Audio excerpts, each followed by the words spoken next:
अमीर वो अमीर क्या जिसका दिल फकीर ना हो, और फकीर वो फकीर क्या जिसका दिल अमीर ना हो। फकीर तो बादशाहत को ओढ़ के चलता है। जब चलता है ना, एक धोती, एक वस्त्र, एक लंगोटी में भी, एक कमंडलू में भी, जब वो चलता है तो ऐसा लगता है उसके पैरों में बादशाहत आ गई हो। वो फकीर पहने ताज फकीर घूमते सदगुरु की राजधानी में।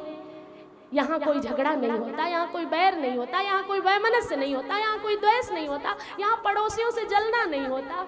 वो फकीर है जो दूसरों की उन्नति देखकर प्रसन्न होता है। दूसरों की उन्नति देखकर प्रसन्न हो, वही फकीर है, वही बादशाह है, वही राजा है, वही सम्राट है। जो दूसरों की उन्नति देखकर दुखी, इसका मतलब अपने से किसी को बड़ा मान रहा है। और फकीर कभी अपने से किसी को बड़ा नहीं मानता। वो तो सबसे बड़ा जो जगत का सम्राट है उसका यार है। तो फिर क्या, एक बार कबीर साहब बैठे थे अपनी कुटिया में, भजन कर रहे थे। वही सामने एक वैश्या की कुटिया थी।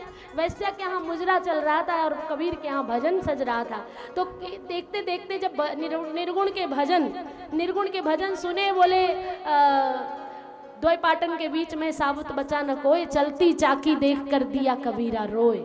ये बात किसी के कान में पहुंची, सेठ धन्ना सेठ के, तो उधर कबीर की ओर मुड़ गया। जा रहा था मुजरा देखने, नाच देखने, और मुड़ गया कबीर की ओर। अब वैश्या के जितने ग्राहक थे वो इधर कबीर की कुटिया की ओर सत्संगी बनने लगे। अब इसको बड़ी पीड़ा हुई। अपने कुछ यारों से कह करके इसने कबीर की झोपड़ी में आग लगा दी। बोले ये बाबा जब तक रहेगा तब तक हमारा धंधा नहीं चलेगा। तो फिर क्या हुआ, हमारे तो सारे जो ग्राहक है उधर चले जा रहे हैं। सच्चाई जान करके वो देह के सुख में नहीं, आत्म सुख की ओर जा रहे हैं। अब क्या होगा, वैश्या ने कहा अपने यारों से, और कबीर की कुटिया में झोपड़ी में आग लगा दी। कबीर की झोपड़ी धू धू करके जलती रही। कबीर भजन करते रहे, उठे नहीं वहां से। लोग भक्त आए, कहने लगे कबीर तुम्हारी कुटिया जल गई, झोपड़ी जल गई। अच्छा ये बताओ तुम्हारा और इसका वैश्या का झगड़ा क्या था, ये झोपड़ी कैसे जल रही है? कबीर कुछ बोले नहीं, मुस्कुराए नहीं। बस कबीर ने एक बार आंख उठाकर ऊपर देखा, और जैसे ऊपर देखा जोर जोर से हवाएं चलने लगी, और कबीर की कुटिया की आग की लपटें वैश्या के महल को छूने लगी।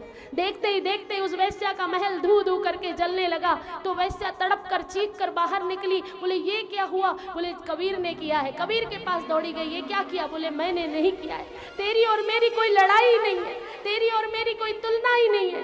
तू अपने तरीके से मनाती है, मैं अपने तरीके से रिझाता हूँ।